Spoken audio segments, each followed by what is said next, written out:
We are live, everybody, and we have Ty Hamilton again for episode 2 of we're going through how to heal PTSD. We're going through retreats, adventure therapy, and just general mindset stuff, man. How are we doing today, Ty? Yeah, fantastic, baby. 1 week out from adventure therapy. Yeah, I can't wait to dive into this, dude. It's the amount of people that I've told about this already. I talked to somebody the other day who was like, yeah, Ty just told me about this, and you. Oh, for real? Yeah, he goes, I heard you going to somewhere for July 4th. I heard you doing Let's go. I heard you doing adventure therapy Independence Day. Hey, I was like, dude, I said that to him literally this morning, and someone relayed it back to me.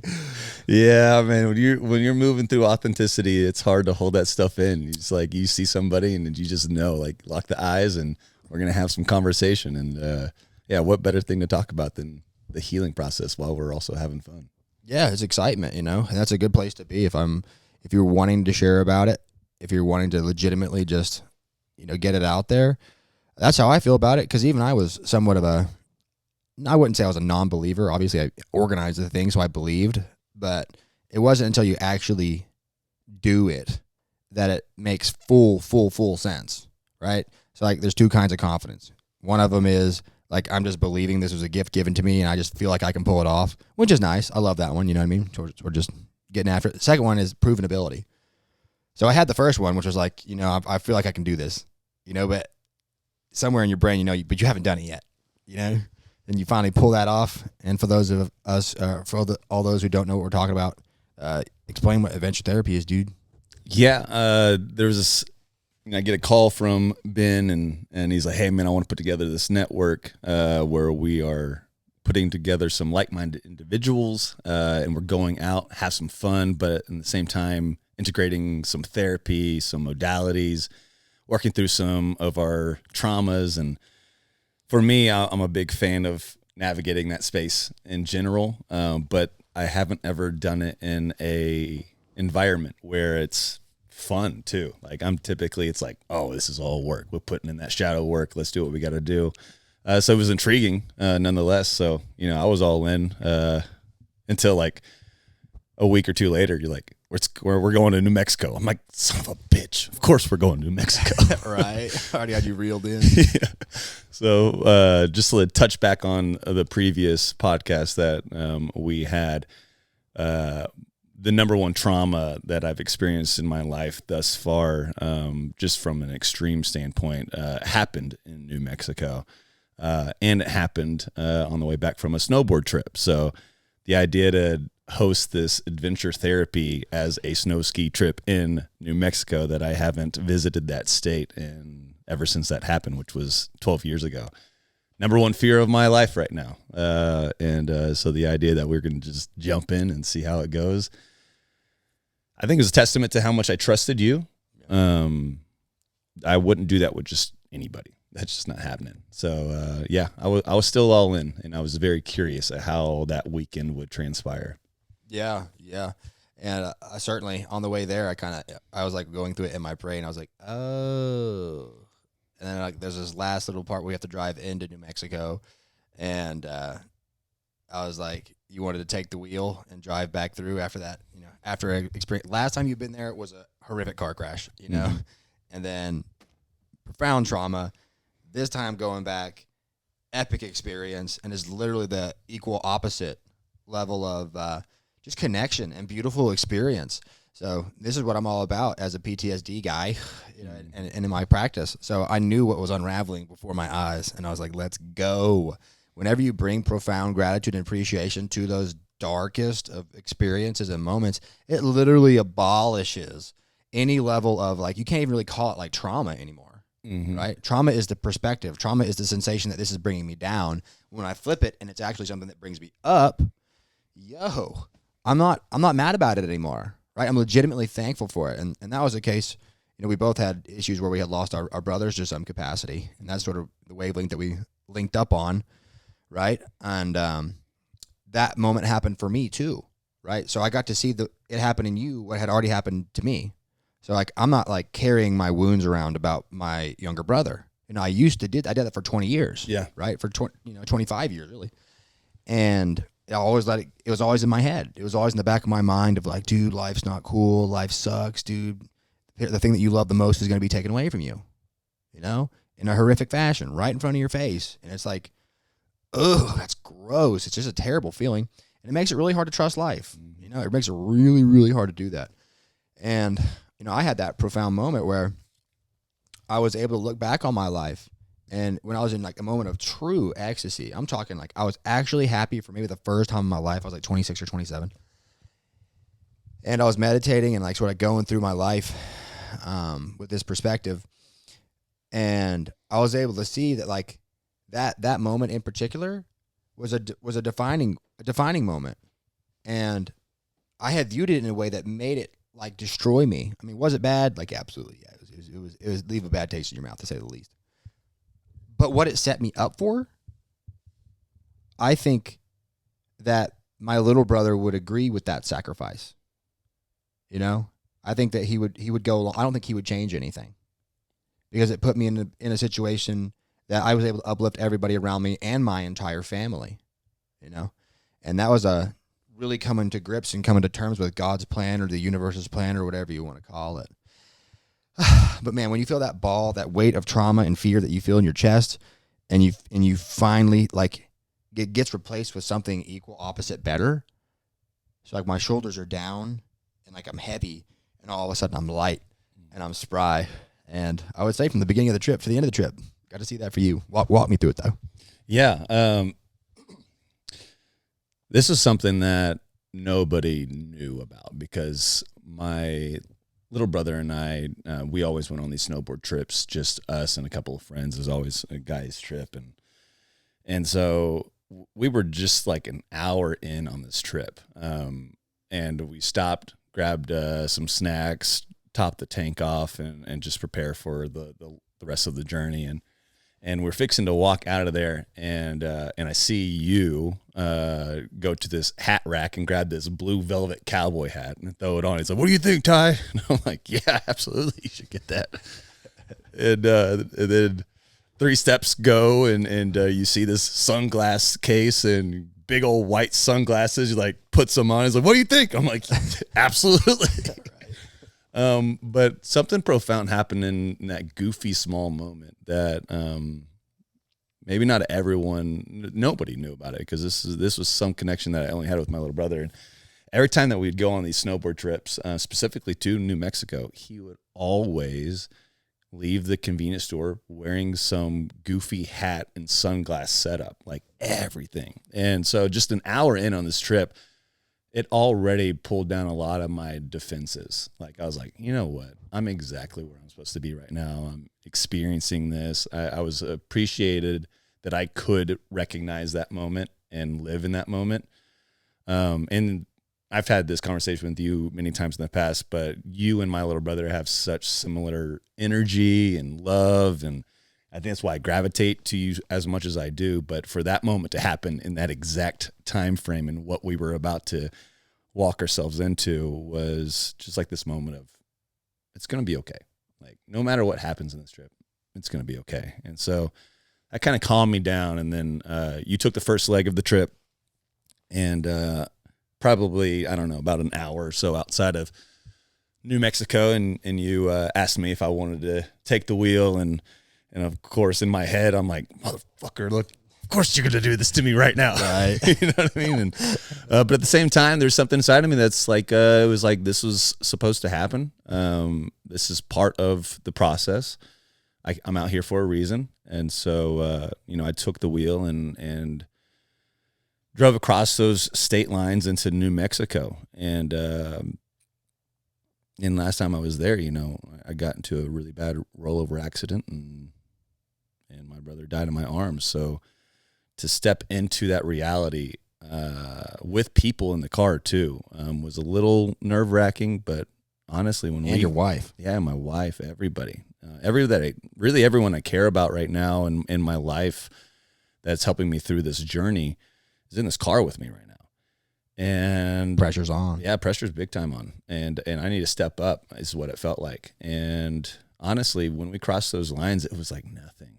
It was like a piece of cake. Light work. It was light work. But I did really appreciate, like, you recognize that moment, gave me a little shoulder massage, and that helped me get present in like the gravity of this experience, that I'm okay. I'm not shaking. I'm not freaking out.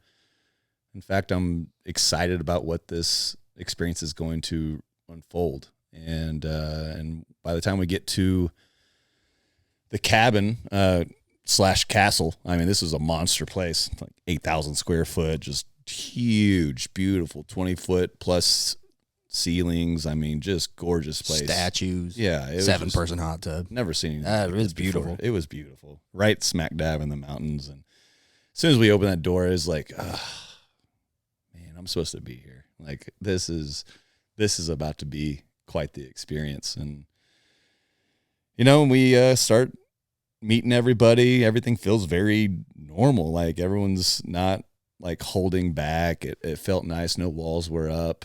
So that part was already different than other experiences I've had going traveling. So big kudos to you, Big Ben, on putting together that cast that was out there, because it never was weird. It was never odd. The energy only continued to get elevated as another person walked through the door. I mean, it was just, how can we just keep going up? And every new person, a movie. It really was like Lord of was, the Rings, man. with everybody gathering. It was special, man. It was so special. This is what we call like full immersion, like desensitization. Well, for you, just kind of backtracking a little bit, is like you can like tiptoe into your prior traumas a little bit and chip away and chip away and chip away. You know, that's one practice. The other one is just to throw yourself wholly into it and let's just go all the way there. And then you knock it out all at once, full power, right? Now, personally, obviously you select between those two styles, but I like to throw myself in the fire, dude. Whatever gets it over with quicker. So whatever fear I have, like, let's just do it. Yeah. You know, like a big one for me was public speaking, you know? And I was like, well, let's just sign up for as many possible presentations and speeches as we could possibly do. You know, and I just hurled myself into it. And instead of this taking me like, 10 years to work through or chisel through, you knock it out in like a month, like just, maybe humiliate yourself a little bit here, there, tweak it out. And honestly, it's never as bad as what you think that it is. That's what makes it trauma. Yep. Like how bad was it driving into this place with your friends, singing songs, like hanging out, eating food, drinking pickled juice or whatever you were doing. And it's like this great experience. But in our mind, it's like, oh my God, New Mexico, the place I could never return, right? And then you get there and it's just casual, right? That right there is trauma, man. Yeah. It flips it into thinking that you cannot do it. And it's just not true. It's not true. So one of the things I love to do with my life is just showing people that it's not the case. And then that fear that you're experiencing, right? It's like one of the devil's favorite tricks. He doesn't have any actual power, dude. He doesn't have any actual strength. He can only play with your emotions and play with your perspective. So that was what was going on. And I knew that. I knew that about you. I was like, dude, Ty's been doing all the work. He's working out. He's got a great family. He's been doing breath work. He's been praying. He's done ayahuasca. My guy's healed, right? My guy's healed. And there's one thing I don't like is people like lugging that shit around like, oh. And I was like, dude, this has got to go. Yeah. It's time for this to go. Right. Well, it used to be me. And I like to see the versions of people that are the freest. Yeah. And if I have to endure a temporary amount of suffering in order to make that happen, dude, let's sign up, dude. Let's sign up. It's crazy that, I'm just impressed. I'm impressed by you to recognize that I was still carrying maybe, and it wasn't a huge backpack of this pain and trauma anymore. I had made a lot of progress in that, in my spiritual journey and all the crazy things that I've done leading up to that moment. But the truth was I definitely still carried some of that. There's no doubt. I mean, the fact that I even had the initial moment of, should I go to this thing? Like that in itself was one of those things like, oh, you're not all the way through this thing yet. Right. I think I sensed that, which is what made me mad. Yeah. No, I was like, and I love that. I was like, we're going snowboarding. Are you going to leave me, dude? I love that, bro. I was like, I was going to be upset, dude. I'm exactly the same way. Like you just have to have that sometimes, like just, and it doesn't resonate with everybody, but I can definitely appreciate someone that's like, nah, we're not stopping, bro. Like, we're Right. going. We're Well, doing this thing. yeah, Like, I got brothers. I'm dude. not waiting on this anymore. Like, let's do this Yeah, thing. I got 5 brothers. Yeah, Right. bro, if I appreciate catch one of that. my brother being a liability, Yeah, I like, love that. and this is iron sharpens iron. Yeah. If you have an impurity in you, I'm going to beat that out of you. Yeah, I love that. Right. And the same way that my brothers beat it out of me, I would have been a nobody if it was not for my older brothers. Because I wanted to be, because mind you, I was a kid going through. You were a man when that happened to you. I was a child. So all of my developmental years were in that level of pain. And it was my whole identity, everything was horrific. And I couldn't talk about it. I couldn't do anything. And then you feel weak and you want to quit, dude, and you want to quit. And like your older brothers, it's weird. It's like a primal thing. They know it. They know it. They saw the weakness in me, and then they would attack me over and over and over and over and over and over again. Like swirlies, they walk into the room, lock the door up, like, here we go, jump on me and like pin me down and start like fucking punching me. And like, like at the time I was so mad about it, dude. I was like, this sucks so much. In my own house, I'm a target. You know what I mean? But that's the issue. I'm the target, right? It was me. I was the one who tolerated it. I was the one who allowed that trauma to enter into my mind, to let that weakness enter me, to let myself think that I can't, that I didn't want to compete. And the environment around me, was my brothers, they were just responding to those cues, right? There's an impulse that I have to bully people when I feel like they're being weak. Yeah. Now, as an adult, I've learned to do that in an uplifting fashion. But when I was young, I was like, hey, man, we got to get after it. And I think that's kind of wired into humans. But anyways, so like to beat that impurity out of you and to watch that change over like, a couple of days, it just to watch you driving in versus to watch you driving out, dude, beautiful, man. Yeah. I got to watch that shit leave you. That was a beautiful bookend chapter. And I appreciate, right before we left, I was like, no, this means too much to me. I got to drive out of this bad boy. And, of course, it was like storming real hard and like super ominous. And I was like, dude, I know. And then I started getting nervous in the backseat. I was like, shit. It had to be. It had to be. That's exactly how it had to go. Yeah, that was incredible. Yeah, man. As soon as I want to give a shout out to my wife as well. She had a rough start. We got on the mountain not even halfway, quarter way down our first run, snaps her wrist and like, it was one of those weird moments of like, I know why I'm here. But at the same time, like it was this moment of like being present, of this isn't just about me. Yep. And being able to, despite this being like the number one goal that I have in my life is to walk through this trauma and be done. For that to get interrupted for a second and seeing my wife in the way that she was, and then, getting brought down by a ski patrol, and then they don't have a hospital there where we were. So I had to drive over to another town and go to that hospital. And it was a nice place to be, because that was part of my healing journey too, is that I didn't really have emotional connections, really with anybody. I'd rather be distracted with doing things and going and, whether it be adrenaline or whatever it might be, but to be like present in this moment. And all my friends are on the mountain right now. There was no place I'd rather be than just sit next to my wife in the hospital while these doctors are working on her. And that alone was so freeing for myself, because I was like, wow, there really has been a lot of internal changes that have taken place since I began this big journey. Time. Yeah, because big time. I mean, and it wasn't that like I didn't have a choice. As soon as we got back to the place, one of our friends there, Rachel, she immediately just like, oh no, jump back on the mountain. Like, don't worry about it. Like, I got this. This is a piece of cake, and she's such a loving person. And I had the option, and I definitely still wanted to just be with my wife in that moment. And I was like, wow, this is beautiful. It felt right. It felt really right. And her and I have had many conversations since then. And to like hear how much that meant to her. It hurts a lot that I wasn't that person for a very long time for her. Yeah. And I don't know. I guess I just didn't understand the gravity of what it's like just to be there for somebody when they're in that vulnerable of a state. And she had taken that role for me for so long, and I was so lost in my own chaos and trauma that I didn't even recognize that I wasn't carrying any of that for her.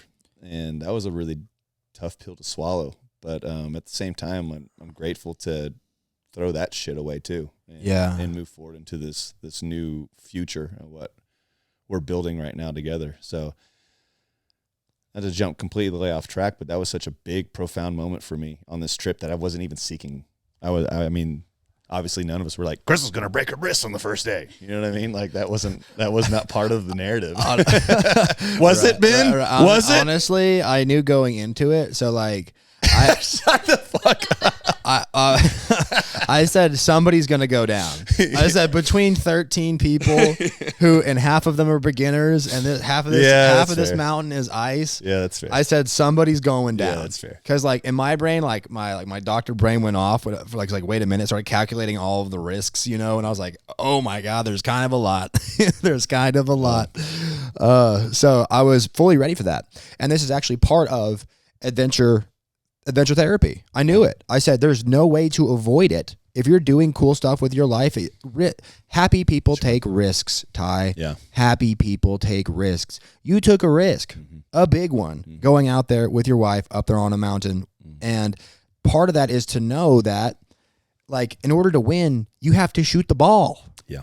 And the nature of trauma is don't shoot. Don't shoot, don't shoot, don't shoot. Right? It's a limiting way of life. Everything keeps reducing and reducing and reducing and reducing and reducing. I used to be able to go to school or go to church or whatever it may be. Now I can only go to the grocery store. Now I have my groceries delivered. I used to hang out with my friends, but now it's only one. And now we only text. And then now this is how you find people slowly over the course of months to years to decades find themselves completely isolated, which is one of the things we know with PTSD or trauma. And then they become hoarders and they get weird addictions or whatever it may be. And that's a chronic limiting of who we are. The opposite, there's a chronic expansion of who we are, right? And that's what this was all about. Like, I'm not a good snowboarder. I've only been a couple of times. I don't really know what I'm doing. But, like, I'm trying to get people to where at least they're open-minded to do it. Like, shoot the freaking ball. Yeah. I don't care if you miss. I'm trying to play the game, right? Oh, so good job shooting the ball. Yeah, bro. I appreciate that. And it's crazy now, stepping back and kind of reading some of these chapters back and seeing how this whole book unfolded while we were out there for the. And also when you do it and you pull it off and you see like, hey, we were able to get through a profound injury and we did it in a beautiful fashion. Yeah. That makes me not afraid of it again. Yeah. When me and Ivy got in that car crash and we freaking were mangled and like everything was broken wrist, broken shoulder, my body's all jacked up, I'm limping around. And we were able to get through that with big smiles on our faces, and we were happy and we're healthy, and we stared death in its face. Like, that was a pivotal, life-changing moment for me, because, like, I'm like, oh, injuries are so bad, or, like, this is horrific to go through with your partner. It's like, dude, we did that, and it made us better people. So the things that I thought that I should be afraid of, you don't actually have to be afraid of them. And I'm letting those fears dictate the trajectory of my life. Versus the faith, which is that it could go well. Both of them are invisible. You can't see the fears. Like, you're making shit up. It's this or it's that. Same thing is true with faith. Oh, you're making it up. How can you have faith? You're already making shit up with fear. What are you talking about? What are you talking about? So all I'm asking is, let's just try to jump into the faith a little bit. So you had the faith to go up on that mountain. Dude, it abolished this horrific, 10-year-long trauma. Same thing with your wife. Like, oh, this is going to be terrible. And it was a beautiful experience. She had a ball. You had a ball. So in the future, next time that we have to go on an adventure, like, yo, I'm willing to put in a little bit of extra, even if I go down. Like, I jacked up my wrist and my knee. Yep. Dude, I would take that 10 times over for what I experienced. Yeah, we came back and had to notify. We both work for the same company, so we had to notify corporate of what had happened. And like, oh God, don't tell me that she actually would want to go back up there. It's like, that's the first thing she wants to do. She can't wait to heal up and go back on the mountain. That's what I'm saying, like, baby. Yeah. That's how you got a winner. Yeah. That's how you know you got a winner. Yeah, facts. Same with Ivy. And oh, absolutely. I didn't even know that story about you guys. That makes a lot of sense, though.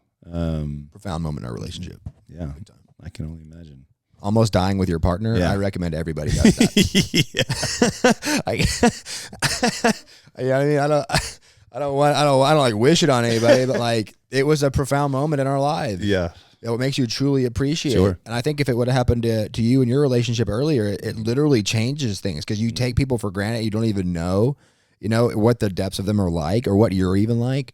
And then, I got to see Ivy like just being so kind to the firefighters who were like, pulling her out and she's all jacked up. She's like, crying, but like laughing at the same time, and come in after her surgery. When they fixed her wrist, and I walk in there and she's like doing lunges in the corner. And I'm like, let's go, dude. Like I was all worried, like, oh, my little bird, you know what I mean? Oh, I got to take care of her. And now she's back there like getting a pump. I'm like, dude, let's rock, dog. Let's rock. Can't imagine just over there just getting that swole. After surgery, dude, I was like, let's go. That's attitude. That's man. awesome. That's attitude. It is. But That's awesome. And that right there, that's the story of my Perspective. whole life. I've been getting shit on since like day one is what my life has felt like. Yeah. And the whole time I was like, dude, why is this happening to me? Why? And I was a doubter, I was a doubter. And then it flipped and it was like, dude, this is life, man. Yeah. I'm sorry, but you're in the earthly realm. Okay. We're in between heaven and hell, which means you're subject to both. Yeah. You're going to get a lot of heaven. You're going to get a lot of hell. And I'm over here only paying attention to the hell and only allowing it to dictate me and feeling like, oh, the flames. Like, what about the beautiful stuff, dude? What about the beautiful things, Ty? How come we never pay attention to those, right? How do I always keep getting trapped in these little, poor me, why me rabbit holes? And this is why I think trauma is, the word I can only describe it as is demonic. Yeah. It robs you away from, the bigger perspective. Life. Yes. So that's why I'm out here to kill that shit, dude. Yeah, I'm with that. I'll warrior that shit up all day. Love it. Yeah. You see people flip that script. Oh my God. Like what would my life be, Ty?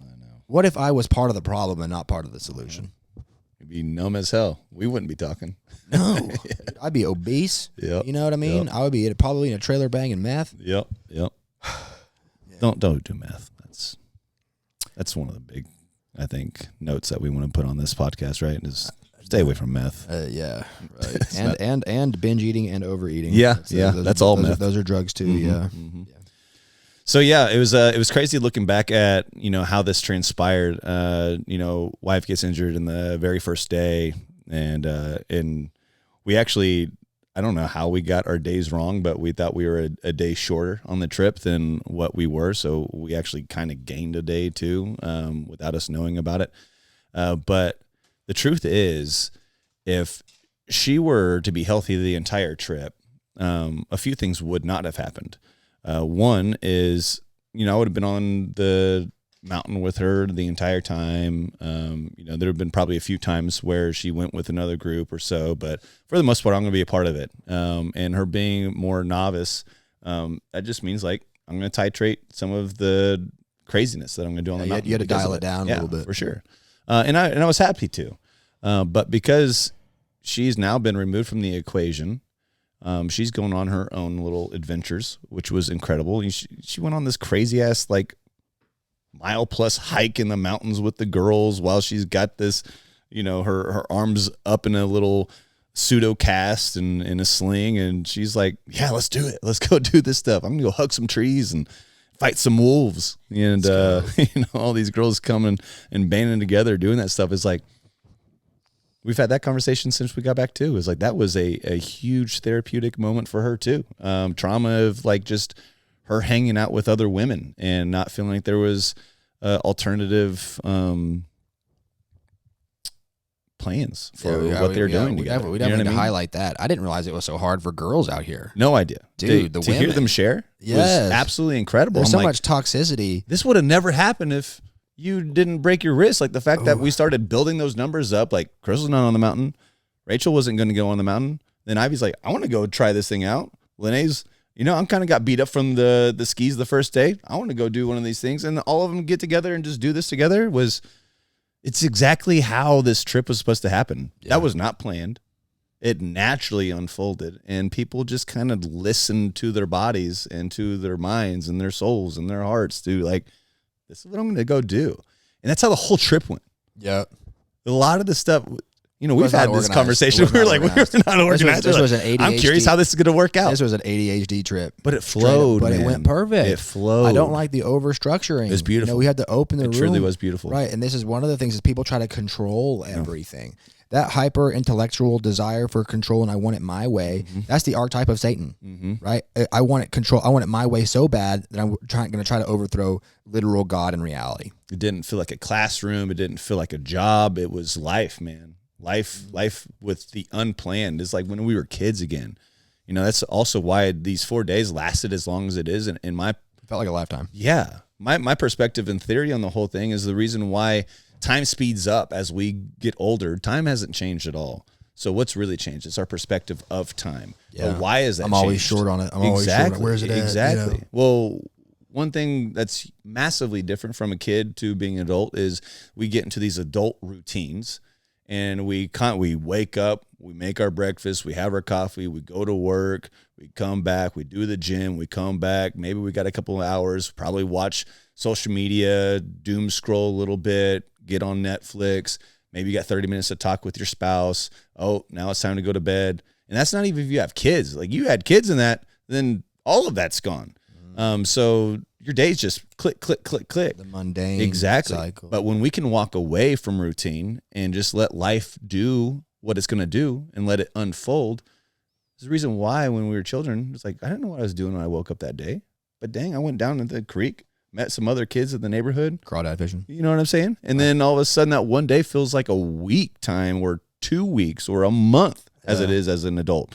And it was so cool to like welcome back that childlike nature into this experience where there was really no plans. It just unfolded. And because of that, we were all so present. That 4 days was legit 2 months long in comparison to what I've experienced. I learned that much. I mean, it was worked as much. Yeah. And people asking like, they were always seeing the difference in me just from an energetic standpoint or, being relieved, honestly. Yeah. I did not know I still was carrying as much weight as I was. And for people to recognize that, don't even really know my full story, it was a testament to what happened out there. Yeah. And we really just let life happen. And just the fact that we had the right people all around hanging out. If something went this way, boom, somebody had a modality, someone had an idea, we're going to do this. Everyone just kind of like pitched in. It was a village of just everyone pitching in. Yeah, so the point of it is if everybody is in an adventure mindset, everybody is like, that's the point of the trip. It's so cool. We're all trying to do the exact same things. This is the target. This is the goal. We're trying to create peak experiences for one another. So it's not just like about me. Like I spent the whole time serving people more than anything else. Like I was trying to take care of other people. We didn't even talk very much the entire trip. Like it's crazy. Right. It was like here and there, you know. It was just a little bit here, a little bit. But the fact is, like we knew what was being done. You didn't need to talk. Exactly. You know what I mean? It's experiential. Yeah. Like that level of communication is every once in a while you'd come up and say, "Hey Ben, hey, we need to do this," and I'd be like, "You know what? That's a great idea. Hey, we need to do a sharing circle." I'd be like, "Word," and I'd walk in and be like, "Hey Ty, we need to go underneath these stars and pray and howl." And howl at the moon, and we did, and sure enough, perfect. every time just bounce back. It was a 1-2 punch that whole trip, and full trust. There was never a time I was like, "No, that's a bad idea." Yeah, you know what I mean, facts. Yeah, and so trying to inspire the sensations and feelings of adventure in people was the reason that I wanted these trips. And throughout the course of my life, I loved going on vacations, and I would just be like so flat when I got back, you know. And then eventually I came to realize, like, Benjamin, there's no such thing as boring situations, only boring people. So when you talk about mundane, I was working 60, 80 hours a week in the hospital. Dude, you wake up, you eat as fast as you possibly can, and you jump in your car and you go to work, you clock out, you come home, you eat dinner, you go to bed. And you do that every day. And I'm just watching myself get grayer and older and tired and more. And it's like, what is wrong with me? It's like, dude, you don't have any like spiritual nourishment. Yeah. Man shall not live by bread alone, which means there's non-physical phenomena that we eat, Ty. There are experiences that we require in order to come alive as humans. We're conscious creatures. I'm not just a body, right? I'm a soul. So if it doesn't get what it needs to eat, I'm in a situation. So during those times when everything was locked down, I was on the East Coast too, and they took it extra serious. This was not Oklahoma. Okay, Oklahoma, they didn't care. People were still clubbing. You know what I mean? On the bro, the cops would show up. You know what I mean? Like, it was locked. Yeah. So like I had to find creative ways to like inspire the adventurous spirit for myself, running through downtown Winston-Salem or whatever it was. Grab my bow staff and go do that at the park. And I don't know, imagine I'm fighting a dragon or something, like just to try to get anything out of anything. And it was kind of like, I would say it was pathetic, but it's not. Like, we have to develop that spirit. So now whenever I go on the trip, how come every day can't be similar? Yeah. Obviously you have responsibilities as an adult, but you can certainly build in time where I'm going to get up and go and do something new today. And, you know, dopamine has to do with like map tracking. It's about new experiences because you have to be on alarm. So if I took a monkey and dropped it off into a new terrain, if I took you and I drop you off on a vacation, why does that feel so good to us? Because we're having to map new territory, right? This is a new language. I don't know where I am. And that calls us to the present moment. We literally have to be present, or you're going to get lost, or something bad is going to happen to you. So people love traveling, but what they really mean is that they love that sensation, the presence that it brings them. Here's the thing, is you can access that probably in your own neighborhood, right? In your own neighborhood, a new book, a new friendship, a new relationship. But for whatever reason, we get home from the vacation and we just say goodbye to the adventure mindset. Right back to the routine, and I'm guilty. walk away. We all are. Yeah. I mean, I've been on fire since we came back, which was just we're 1 week out from coming back, and I feel fantastic. Certainly, there was a little bit of soreness. I mean, we went hard. I mean, there was a day that we skied 10 straight hours. I've never done that in my entire life. I don't know how your legs are doing that. Yeah, it was unreal, honestly. And when I finally got back on the mountain, and I got a new snowboard, new binding. I did a full new setup. So you were looking fly. Yeah, bro. I was excited. I was excited to go fly. get after this thing. Always. That's the secret. Look good, play good, feel good, do it all.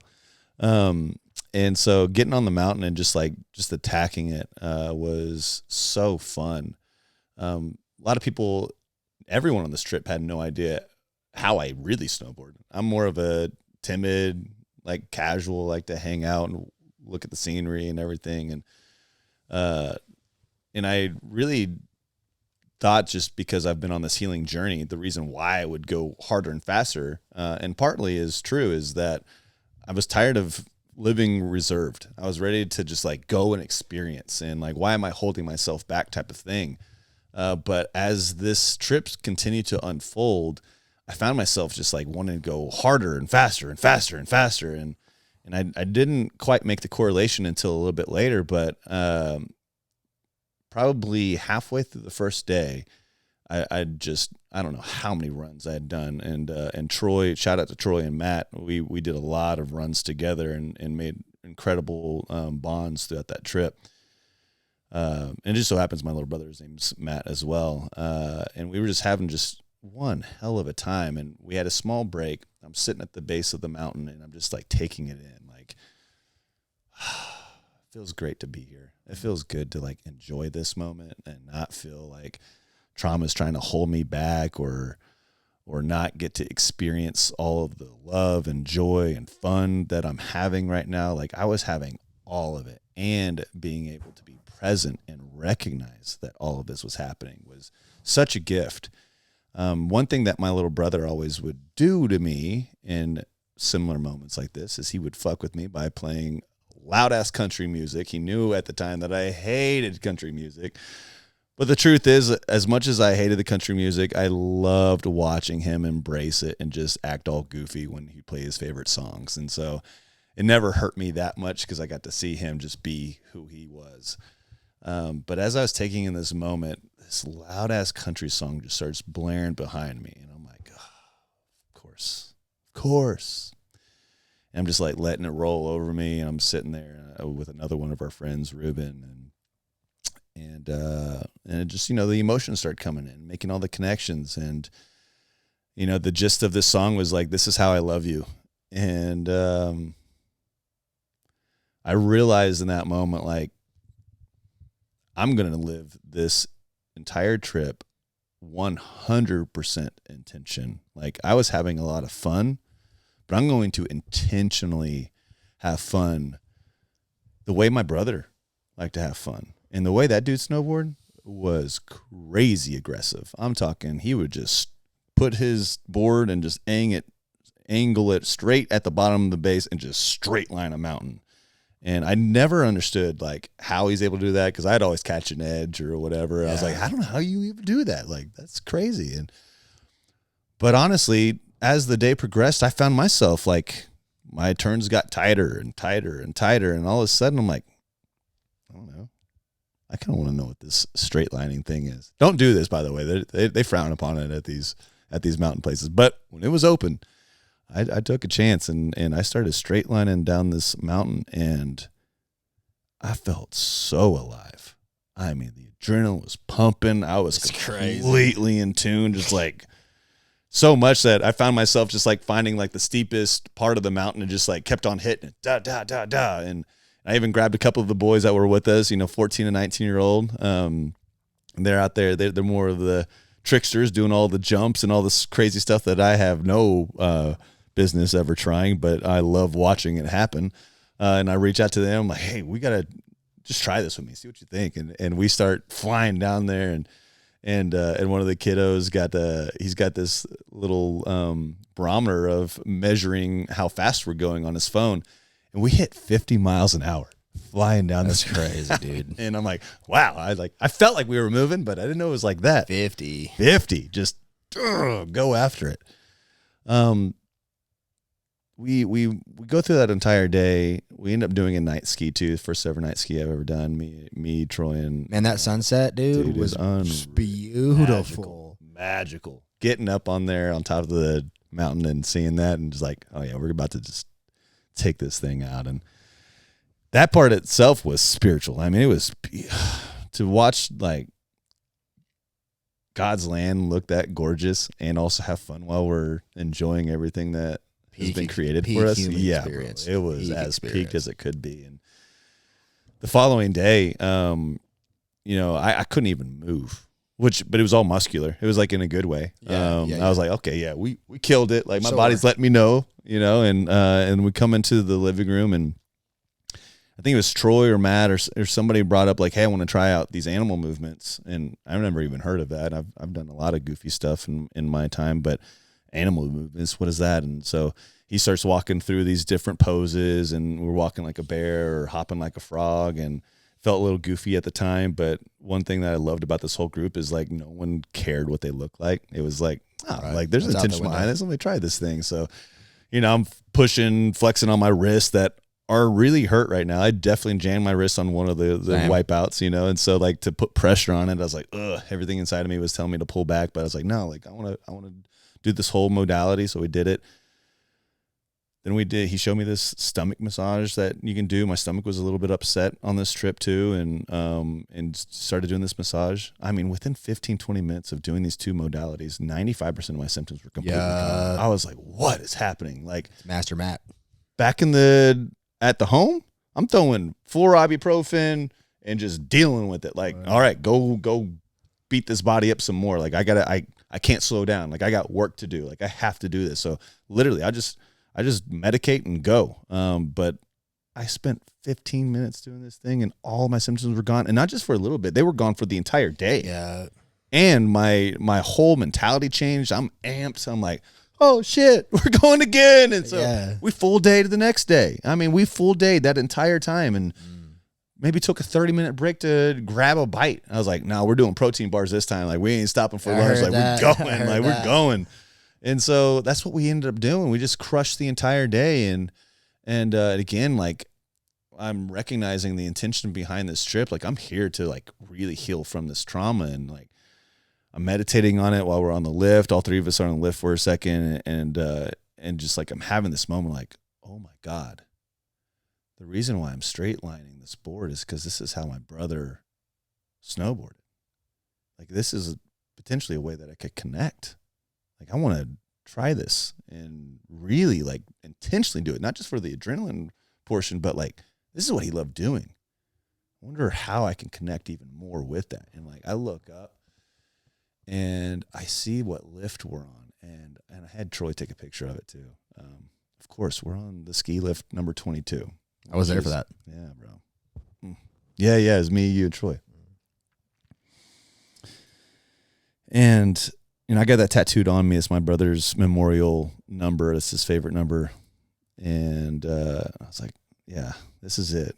This is the moment. Like, we're gonna just go and live this life as hard as we can. And like, backtrack a little bit.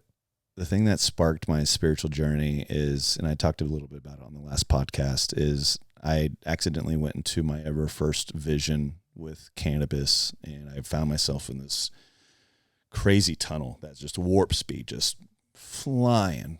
And I connected with my brother in that moment, and it was more trauma than anything, because for the next 8 hours I relived that crash and my brother dying in my arms for 8 straight hours, just thousands of times. Just, it wouldn't stop. And then to get to this place where I was on this trip, having that 22 moment, having the country song being played. I'm in New Mexico. I drove into New Mexico on my own free will, and having the time of my life. I was like, how much further can we take this? And we, come to the final run of the day, and it's me, you, Ivy, Ben, or Troy, Matt, and I think probably Ruben, a couple other people. And we wait there at the top. We're partying a little bit together, and we get to have the whole mountain to ourselves. Yeah. The whole mountain for the adventure Last crew. run, best run. That's right. Even the ski guys were like, good patrol people were like, hey, y'all need to go. Yeah, y'all need to get, you need to bounce. And to myself, though. Which is what I was waiting for. I'm like, I'm waiting for you guys to be like, y'all the last ones. You got to get going. We want to go home. That's when I jumped on my board and I was like, thrills, not pills. Yes. I was wearing my white coat. Thrills, not pills. I love it. They were looking at me like, what in the fuck am I looking at? I love it. So we start going down, and I look at you guys, and I'm like, man, I don't know what it is inside me, but I feel like I just got to send it. I just got to go. I was like, you guys do your thing, but I got to go do this thing. And I didn't even know what that meant in that moment, but as soon as I started just going down that path, my board just went straight, and I end up straight lining 3.5 miles down this entire mountain. I mean, it got hairy. It got scary in a lot of places, but I just held it, man. I held it as hard and as long as I could. And there's this place where the trail that I'm on, it narrows, and then it opens up to the final descent. But right when you get to this place, I'm probably going 40 miles an hour, just moving in this section. And I look up, and there's this massive elk standing right in front of me on this trail, and no fear really came across. I didn't even sense that from the elk either, but we just made eye contact, and there was like this moment of like, something special's happening right now.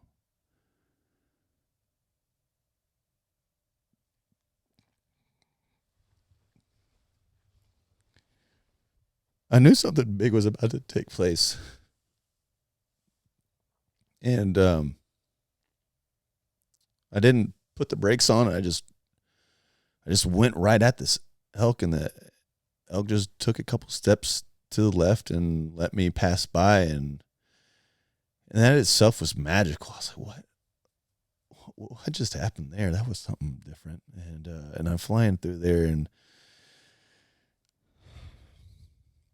I get to the final descent, and I'm moving. And when I get into this place, like, my mind's screaming at me and telling me to slow down, but at the same time, I'm just like, I'm literally just screaming. And like in the midst of this moment, I go into this tunnel vision, very similar to the one that started my whole spiritual journey. And it was just me and my little brother. And just connecting in this moment. And it was like pure chaos, but it was all love. And he was just like telling me, he's like, just hold it. Just hold it. And I make it to the bottom of the mountain, and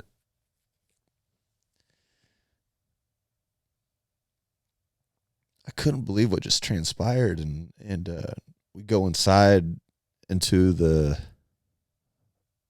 little restaurant at the base of the mountain, and this 15 minutes have gone by now, and I'm still like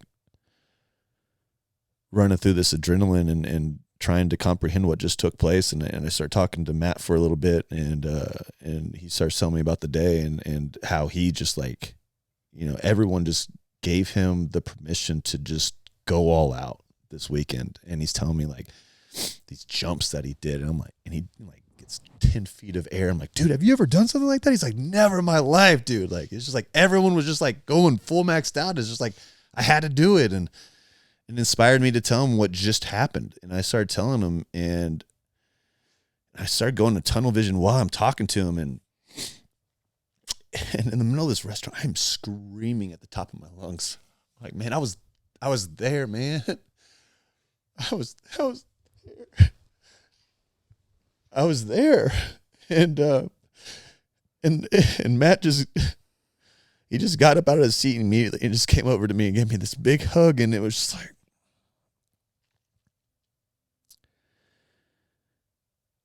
I'm done with this. The finality of this trauma is past. It's past me. And to accept a embrace from this person that I hardly know. And it just so happens that his name is the same as my brother's. And none of this is by coincidence. Like, it was a perfect trip for me to come alive. Like, I've never been so alive than I do right now. Like, right now is like beginning of a new life. I told my wife that when I got back. I was like, I'm not the same. Like, I had already made a lot of progress, but even that guy could never touch the guy that I am right now. Yeah. And this idea that you can go and experience this level of healing in the midst of an adventure with a bunch of people that you don't even know, but everyone's totally tapped in. This feels different than any journey that I've been on so far. And that's not sliding any journey leading up to this moment, because I needed all of those to get here. But this was something special. This was community and village all coming together. Like, ayahuasca plant medicines are nice, but it's not real life. Yeah, this is real life. This is real life. Can't wait to talk with you guys more. Real life. Yeah. It's real life. Yeah. Yeah. That the magic's here, that's baby. Right, the magic's here, baby. Right. Yeah, the psychedelics can bring some of that, but truly, real life can bring it also. Yeah. So the problem is that people try to heal or do the work, but they're not in a enlightened state when they're doing it. You can't fix pain with frustration. It cannot be done. I tried doing that my whole life. It wasn't until I hit a peak experience that you have the literal energy that you can actually go back to it and fix it. You have to be in an abundance of resource to go to that level of whole and to fill it and to fix it from the inside out, to fix that crack in your foundation. So peak experiences every day, all day, over and over and over and over and over again, where now I'm just so loaded up with goodness and greatness that this seemingly insurmountable thing is casual. Right? It still takes a little bit of work, I'm not gonna lie, but definitely getting it done. So that's the whole point, Ty. That's the whole point.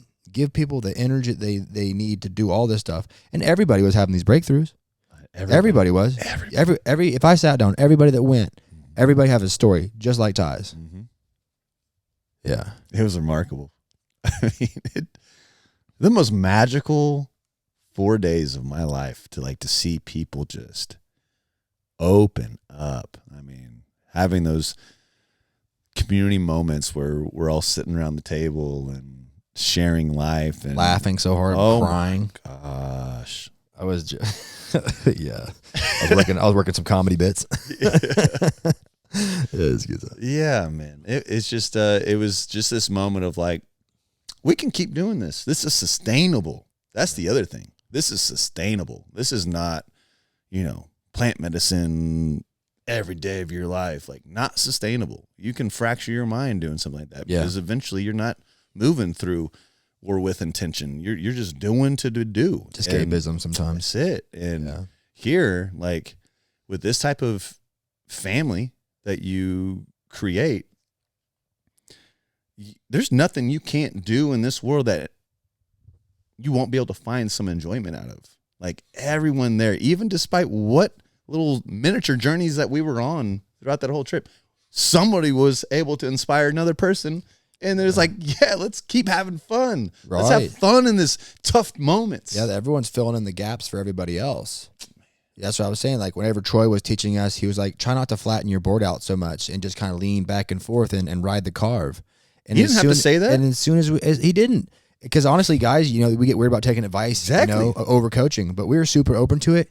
And then both of us were going down the mountain trying it out, and we like doubled our speed. Right? We were like, "Yo, this is crazy." Yeah, or like people filling in like the animal movements of like, "Hey, you should try this out or check this out." Or showing some people some breathing techniques. Or I bought a bunch of supplements, so I was plugging everybody in whenever they were hurt. I was like, "Yo, take this, this, and that. Get that inflammation down. Get that pain right. Here's some stuff for sleep." And that's how we learn, by being in close proximity with other people. And we don't do that anymore, right? The true essence of community is you're like living and dying with the people next to you and your neighbors. Whereas like, even I'm guilty of this, I don't even really know them like that. The people who live right next to me, I don't even really know them. Back in the day, that was impossible. You were always helping each other out. Hey, we got to build a fence up. We got wolves. We got bears. Like this is a necessity for us to be sharing information at that level, because anything that sharpens you could very easily come back and save me this winter. So there's a reason that human beings love to give and to share and to be around other people. And then all of a sudden, we want to take that away and try to replace it with the internet or a phone, and you're just not going to get it. And like I said, I have a bunch of siblings, dude. I grew up this way. You know, I have like 10 brothers and sisters, you know? So like I'm used to being surrounded by motherfuckers. You know what I mean? And to not have it, to me, I didn't realize was like bizarre. I went from like one in the herd to all of a sudden like all by myself, and I wasn't used to that. So now I could like recluse into my little hole, and there was no one there to pull me out. And you know, my whole life I didn't realize this, but that was my little brother Cohen. You know, he would not tolerate, dude. He is trying to play. He's trying to laugh. He's trying to make jokes. Like every time I tried to like go in there and like hide in my room or something, he would be like right there harassing me, trying to pull my socks off. I like his favorite thing to do is try to steal my socks. I'm like, dude, get away from me, man. Like leave me alone. He's like laughing. And like we talked about like sharing your spirit with your brother, you know? And similar things have happened to me with Cohen, because it was this really bizarre, like Cohen, he had his intellect taken, you know, by that truck. So he lost his intellect. So he can only live in the present moment. I was the opposite. I gained a hyper intellect and a desire for control and like fear and asocial and fears. So it's literally like the yin yang. Like Cohen, dude, never met a stranger, dude. He's hugging everybody. He's high-fiving people. In Walmart, he does not care.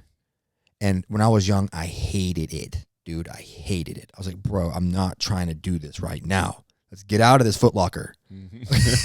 Right. And then, like later in my life, like Cohen actually it's a Hebrew word. It means prophet. I didn't know that. And I started thinking about, I was like, dude, Cohen is a prophet, man. He's just rattling off whatever's top of his mind. Half of it doesn't make no sense, but every once in a while it's something profound. You know, it's kind of like one of those little cubes you shake it up and it gives you a different phrase. You don't know what it's going to be. But the gift that Cohen like really gave me was just a pure love of life with no excuses, dude. My guy got hit by a truck twice, and his body's mangled, his brain's jacked up. He doesn't complain. He never does. He doesn't complain about the food. He doesn't complain about sleep. I never hear that. And here I am bitching about everything. You know, he loves everybody and I love no one. So one of the gifts that Cohen gave me was like, bro, everybody's your family. Everybody is loved, dude. All you got to do is throw it out there. As long as you lead with that and drag them out of their rooms, dude. Don't let them sit there. Don't let them hide behind their fears or their pains, man. Like, go make them laugh. Go fuck with them. Like, make them come play the game. And that's what made me who I didn't even realize this, but I would never have made it through my youth or my childhood because I really didn't have friends, super awkward and like in my head. But like Cohen was like always there. And but that little boost, because you can't not be happy around him. You know what I mean? He's hugging you. Like, it's impossible, dude. And I realized that was the force that kept me alive long enough to be able to do that for other people. It kept me long enough for me to make the decision that this is what I need to do with my life, right? This right here is what saved me. All I want to do is give that back to other people so that they can experience it. So I get to be the goofy guy, right? I get to be the one who makes everybody laugh or farts in the room and then runs out real quick. And everyone's like, yo, what just happened? That was a new PTSD moment. You flashing back. It wasn't on purpose, bro. I will say to still be loved, right? To still be loved. Yeah, even after that, to still people will like appreciate it. It's fucking hilarious. So that was like the energy that we receive and the energy to be given, and it turns out it's super powerful, dude. It's super. Everybody wants that. Everybody needs it, man. And like, not getting PC here at all, but like Cohen's retarded. Like the old school word, like that's what his label was. So back in the 90s, that's the word that we used. So like, and in a weird way, like you could call him retarded, but like honestly, he's winning, dude. He's winning. And for me to love everybody and put it out like they're like that, like that's not retarded. Right? If it is, call me that. Because his ability to just love anybody no matter what for any reason. He has that capacity because he got the outer side of his brain smashed in. And he only experiences true love from the inside out. So I'm trying to teach other people to get like that. Surrender your intellect, dude. Let go of it. Surrender what you think that you know and just love and just put yourself out there and watch what happens. I didn't want to do that. And then when I finally started doing it, boom. Here's community. Here's clients. Here's patients. Everybody loves it. And then, because like Cohen, I never saw him get into a fight because like he would walk up and just hug strangers. You would think that somebody would be like shove him and be like, yo, what the hell? Complete strangers. Nonstop. 25 years. Not one bad interaction. And I started thinking about that. I'm like, dude, he's right. Cohen's right. Why would he's never lost? Why wouldn't he try to hug everybody? And why wouldn't you? Why wouldn't I? So when I see this, what that kind of clicked in my brain is like when we see dogs, dude, people's like, oh, he's the puppy. How come we're not like that with other human beings? We hold back when it comes to other humans. And to me, that's not Jesus Christ. That's not, that's not the Buddha. That's not any of the profound wisdom leaders. They said love everybody as though it's you, as though it's your neighbor, as though it's your best friend. It's God, our Father, not your father or my father. We're all brothers and sisters. So, yanking those people together, Ty, so that we can prove it to them. I think you touched it there too, is we should love them like we love ourselves. But there's so many people that do not love themselves. And like this adventure therapy is an incredible way to find out who you are, what you're made of, fall in love with yourself. The moment that happens, it gives you the ability to share that overflow love with everybody else. And that's what happened that weekend. Everyone fell in love with themselves, and we poured all the overflow on everybody else. And yeah. So I felt that happen too. Like I felt that happen. That was crazy. Yeah. Like, cause I can get from the outside that I'm cool. Like I've heard people say it, and I certainly I comprehend the concept, but to the fullness to which I actually experienced that. Whenever you get to hang out with all these people and they're just showering you with compliments and you're hooking them up. I'm stretching people out, getting people's traps loose, feeding them and they're just so thankful, dude. They're like, dude, you are awesome. Okay. You're the guy. I love you, man. And you hear that like 100 times, 200 times. You're like, dude, shit. They believe that. They feel that way. And that's like that second form of confidence that I talked about. Like, we proved it. Like, I am this way. Like, I literally am. And like I said, in my mind, there's that little hint of doubt that just, it plagues. You know what I mean? I always have to, I'm going to war with it. And that's gone. Like, this week, that's just gone. I'm like, dude, you have got to do this for more people, man. This would have fixed you. Like, if you would have just experienced this as a kid or as a teen, bro, you wouldn't be this way at all. That's the medicine. And I'm trying to prescribe. Let's go. Doctor's orders, baby. Doctor's orders. Next time we're doing July 4th, though. Yeah, what's up? I'm super stoked. Independence Day. We're going to Lake Texoma. And honestly, we didn't even really collaborate on this at all last time. So like, I'm trying to reel you in. Yeah. I need a business partner, dude. I'm out here winging it. Yeah. And I got like a bunch of stuff to do, running my own clinic. Like I need some help, Ty. Half the people are your friends anyways. I know. We're going to do this.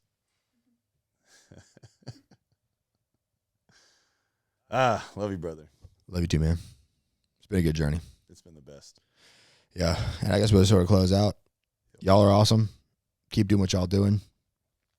And yeah, stay tuned. We got more adventure therapy coming. We're going to try to do this like quarterly. I want to do a surf.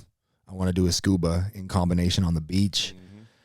Costa Rica or something like that. Try to get like 20, 30, 40 people out there and just freaking ball, dude. Let's go. This vision was given to me by the Almighty, Ty.